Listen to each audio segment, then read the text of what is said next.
بسم اللہ الرحمن الرحیم۔ جب ایک صحابی کی قبر کھولی گئی تو پھر کیا معجزہ رونما ہوا، آئیے جانتے ہیں اس ویڈیو میں۔ حضرت زبیر بن عوام رضی اللہ عنہ کا شمار اسلام کے ابتدائی اور عظیم صحابہ میں ہوتا ہے۔ آپ کی زندگی میں جرت، بہادری اور دین کے لیے قربانیوں کی ایک روشن مثال ہے۔ آپ رضی اللہ تعالی عنہ حضرت صفیہ بنت عبد المطلب رضی اللہ عنہ کے بیٹے اور نبی اکرم صلی اللہ علیہ وسلم کے بیزاد بھائی ہیں۔ حضرت زبیر بن عوام رضی اللہ عنہ نے بہت ہی کم عمری میں اسلام قبول کیا۔ آپ رضی اللہ عنہ ان چند خوش نصیب لوگوں میں شامل ہیں جنہوں نے اسلام کے ابتدائی دنوں میں ہی حق کی دعوت کو قبول کر لیا۔ آپ کے اسلام قبول کرنے پر قریش مکہ نے سخت ناراضگی کا اظہار کیا اور آپ پر ظلم و ستم کیا، لیکن آپ رضی اللہ عنہ نے اپنے ایمان کو مضبوطی سے تامے رکھا۔ حضرت زبیر رضی اللہ تعالی عنہ اپنی شجاعت کے لیے مشہور تھے۔ ایک مرتبہ یہ خبر مکہ میں پھیل گئی کہ نبی کریم صلی اللہ علیہ وسلم کو دشمنوں نے شہید کر دیا ہے۔ یہ سنتے ہی حضرت زبیر رضی اللہ عنہ نے اپنی تلوار نکالی اور فوراً اس جگہ پہنچ گئے جہاں نبی کریم صلی اللہ علیہ وسلم تھے۔ جب آپ نے نبی کریم صلی اللہ علیہ وسلم کو صحیح سلامت پایا تو آپ کو سکون مل گیا۔ نبی کریم صلی اللہ علیہ وسلم نے ان کی اس جرت کی بہت زیادہ تعریف فرمائی۔ حضرت زبیر رضی اللہ عنہ نے دیگر صحابہ کے ساتھ مدینہ منورہ کی طرف ہجرت فرمائی اور وہاں اسلام کی خدمت میں پیش رہے۔ غزوات میں بھی آپ کا کردار نہایت اہم رہا۔ غزوہ بدر، احد، خندق اور دیگر معرکوں میں بھی آپ رضی اللہ عنہ نے اپنی بہادری کا لوہا منوایا۔ غزوہ احد میں جب مسلمانوں کو شکست کا سامنا کرنا پڑا تو حضرت زبیر رضی اللہ عنہ ان صحابہ میں شامل تھے جو نبی کریم صلی اللہ علیہ وسلم کے ساتھ ثابت قدم رہے۔ غزوہ خندق کے دوران بھی آپ رضی اللہ عنہ کو ایک اہم مشن کے لیے بھیجا گیا جسے آپ رضی اللہ عنہ نے کامیابی سے مکمل کر لیا۔ حضرت زبیر رضی اللہ تعالی عنہ عشرہ مبشرہ میں ایک صحابی تھے جن کے جنتی ہونے کی بشارت دنیا ہی میں دے دی گئی تھی، جنگ جمل میں ہی شہید کر دیے گئے تھے۔ آپ کے مناقب اور فضائل بہت زیادہ ہیں۔ 15-16 سال کی عمر میں اسلام لے آئے۔ اس سلسلے میں کفار قریش نے بہت ایذائیں دیں، چنانچہ ان کے چچا چٹائی میں لپیٹ کر آپ کو دعا دیا کرتے اور کہا کرتے دین آبائی کی طرف لوٹ آ، مگر وہ برابر انکار کرتے رہے۔ آپ کی بیوی اسماء بنت ابی بکر تھی۔ اس رشتے سے آپ رسول اللہ صلی اللہ علیہ وسلم کے ہمزلف تھے۔ آپ نے غزوہ خندق، بدر اور غزوہ احد کی معرکہ آرائیوں میں داد شجاعت دی۔ کسی غزوہ میں بھی پیچھے نہیں رہے، سب میں شریک ہوئے۔ آپ پہلے شخص ہیں جنہوں نے اللہ کی راہ میں تلوار اٹھائی۔ آپ غزوہ بدر میں زرد عمامہ باندھے ہوئے تھے۔ جب فرشتے غیبی امداد کے طور پر بدر میں اترے تو حضرت زبیر رضی اللہ عنہ کی طرح زرد عمامہ لپیٹے ہوئے تھے۔ آپ بہادر بھی حد درجہ تھے۔ ایک مرتبہ آپ مکے میں تھے کہ یہ وحشتناک خبر سنی کہ معاذ اللہ جناب رسول اللہ صلی اللہ علیہ وسلم قتل کر دیے گئے ہیں۔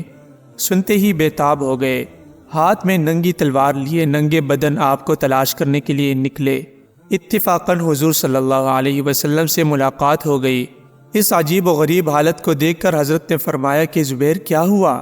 عرض کیا کہ میں نے سنا کہ خدا نخواستہ آپ قتل کر دیے گئے۔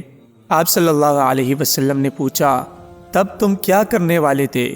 حضرت زبیر نے عرض کیا یا رسول اللہ صلی اللہ علیہ وسلم، میں پورے مکہ والوں کو چیلنج کرنے والا تھا۔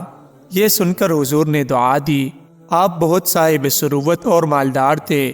1000 غلام تھے جو روزانہ ٹیکس ادا کرتے تھے، اور حضرت زبیر رضی اللہ عنہ اس تمام مال کو اللہ کی راہ میں تقسیم کیا کرتے تھے۔ گھر کے اندر 1 درہم بھی نہیں جاتا تھا۔ یہی حال وفات کے بعد رہا کہ گھر میں 1 درہم یا 1 دینار بھی نقد نہیں تھا، بلکہ قرضہ چھوڑ گئے تھے جس کا اندازہ 22 لاکھ درہم کیا گیا، جو ان کی زمین بیچ کر ادا کیا گیا۔ ورثاء نے مال تقسیم کرنے کے لیے جلدی مچائی۔ آپ کے فرزند جناب عبداللہ نے اعلان کر دیا کہ ابھی مال تقسیم نہ ہوگا، بلکہ 4 سال تک مسلسل حج کے موقع پر اعلان کراؤں گا کہ جس شخص کا بھی زبیر بن عوام پر قرضہ ہو آ کر لے جائے۔ جب اس طرف سے اطمینان ہو گیا تب تقسیم کی نوبت آ گئی۔ تو 4 بیویوں میں سے ہر ایک کو 12 لاکھ درہم یا دینار دیا گیا۔ یہ تھا ان کی ثروت اور دولت کا حال۔ ان کی شہادت بصرہ میں جنگ جمل 36 ہجری میں 60 سال کی عمر میں ہو گئی۔ 386 ہجری میں بصرہ والوں نے ایک بہت پرانی قبر کو دی تو ان کو ایک تر و تازہ لاش کپڑے سمیت اور جنگی آلات کے دکھائی دے دی۔ لوگوں نے یہ اندازہ لگایا کہ یہ لاش مبارک حضرت زبیر بن عوام رضی اللہ عنہ کی ہے۔ چنانچہ لاش نکال کر دوبارہ تکفین کرنے کے بعد دفن کی گئی اور اسی جگہ ایک مسجد تعمیر ہو گئی۔ معزز ناظرین، جنگ جمل 36 ہجری میں ہوئی اور 386 ہجری میں قبر کھولی گئی۔ 150 برس کا فاصلہ نہیں ہے، بلکہ پورے 350 سال بعد بصرہ والوں نے اللہ کے قدرت کا یہ کرشمہ دیکھا اور قرآنی شہادت جو شہیدوں کے متعلق ہے اس کی تصدیق کی۔ سہیلی نے دلائل النبوہ میں بعض صحابہ سے نقل کیا ہے کہ انہوں نے ایک جگہ کھودی تو اس میں ایک طرف تاک کی طرح کھل گئی تو دیکھا کہ ایک بزرگ تخت پر بیٹھے ہوئے ہیں اور سامنے قرآن شریف کھلا ہوا رکھا ہے اور وہ تلاوت میں مصروف ہے۔ آگے کی طرف تر و تازہ باغ ہیں اور غالباً یہ احد کی سرزمین کا واقعہ ہے۔ انہوں نے سمجھ لیا کہ یہ کوئی شہید ہے کیونکہ چہرے پر زخم کے نشانات موجود تھے۔ حضرت زبیر رضی اللہ تعالیٰ عنہ کی تقوی کا یہ حال تھا کہ وہ اس بات کا خیال رکھتے تھے اور دوسروں کو بھی ہدایت کرتے تھے۔ ایک مرتبہ وہ اپنے غلام ابراہیم کی دادی ام عطا کے پاس گئے، دیکھا کہ یہاں ایام تشریق کے بعد بھی قربانی کا گوشت موجود ہے۔ کہنے لگے رسول اللہ صلی اللہ علیہ وسلم نے مسلمانوں کو 3 دن سے زیادہ قربانی کا گوشت کھانے سے منع فرمایا ہے۔ انہوں نے عرض کیا کہ میں کیا کروں؟ لوگوں نے اس قدر ہدیے بیچ دیے ہیں کہ ختم ہی نہیں ہوتے۔ حضرت زبیر رضی اللہ عنہ نے جب دعوت اصلاح کا عالم بلند کیا تو ایک شخص نے آ کر کہا، اگر حکم دیجئے تو علی کی گردن اڑا دو۔ بولے، تم تنہا اس قدر عظیم الشان فوج کا کیسے مقابلہ کرو گے؟ اس نے کہا، میں علی کی فوج میں جا کر مل جاؤں گا اور کسی وقت موقع پا کر دھوکے سے قتل کر ڈالوں گا۔ فرمایا کہ نہیں، رسول اللہ صلی اللہ علیہ وسلم کا ارشاد ہے، ایمان قتل ناگہانی کی زنجیر ہے، اس لیے کوئی مومن کسی کو اچانک نہ مارے۔ حضرت زبیر رضی اللہ عنہ اگرچہ رسول اللہ صلی اللہ علیہ وسلم کے حواری اور ہر وقت کے حاضر رہنے والوں میں سے تھے، لیکن کمال تقوی کے باعث بہت کم حدیثیں روایت کرتے تھے۔ ایک مرتبہ آپ کے صاحبزادہ حضرت عبداللہ نے کہا، پدر بزرگوار، کیا سبب ہے کہ آپ حضور صلی اللہ علیہ وسلم کی اتنی باتیں بیان نہیں کرتے جتنی اور لوگ بیان کرتے ہیں؟ فرمایا، جانے پدر، حضور کی رفاقت اور معیت میں دوسروں سے میرا حصہ کم نہیں ہے۔ میں جب سے اسلام لے آیا رسول اللہ صلی اللہ علیہ وسلم سے جدا نہیں ہوا، لیکن حضور کی صرف اس تنبیہ نے مجھے محتاط بنا دیا ہے، یعنی جس نے قصداً میری طرف غلط بات منسوب کی اسے چاہیے کہ جہنم میں اپنا ٹھکانہ بنا لے۔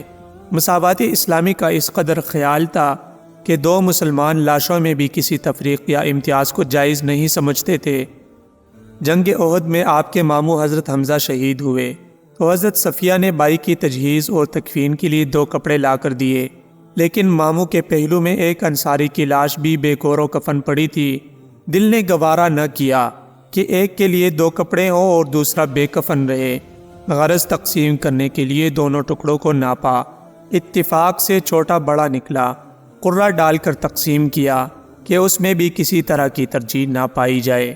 حضرت زبیر رضی اللہ تعالیٰ عنہ خطرات کی مطلق پرواہ نہ کرتے اور موت کا خوف کبھی ان کے عزم اور ارادہ میں حائل نہ ہوتا۔ اسکندریہ کے محاصرہ نے طول کھینچا تو چاہا کہ سیڑھی لگا کر قلعہ پر چڑھ جائے۔ لوگوں نے کہا، قلعہ میں سخت طاعون ہے۔ فرمایا، ہم طعن و طاعون ہی کے لیے آئے ہیں، یعنی موت سے ڈرنا کیا ہے؟ غرض سیڑھیاں لگائی گئی اور جان بازی کے ساتھ چڑھ گئے۔ حضرت زبیر رضی اللہ تعالیٰ عنہ کی معاش کا اصلی ذریعہ تجارت تھا، اور عجیب بات ہے کہ انہوں نے جس کام میں بھی ہاتھ لگایا وہ کبھی گٹا نہیں۔ تجارت کے علاوہ مال و غنیمت سے بھی گراں قدر رقم حاصل کی۔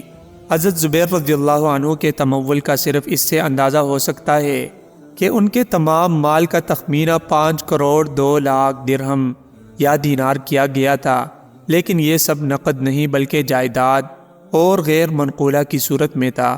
اطراف مدینہ میں ایک جھاڑی تھی، اس کے علاوہ مختلف مقامات میں مکانات تھے، چنانچہ خاص مدینہ میں 11، بصرہ میں 2 اور کوفہ میں 1 مکان تھا۔ امید ہے دوستو ویڈیو آپ کو ضرور پسند آئی ہوگی اور ضرور کچھ سبق حاصل کر لیا ہوگا۔ مزید اس طرح کی دلچسپ ویڈیوز دیکھنے کے لیے چینل کو سبسکرائب کیجئے اور بیل آئیکن کو بھی ساتھ پریس کیجئے تاکہ نئی آنے والی ہر ویڈیو آپ کو بر وقت ملتی رہے۔ والسلام۔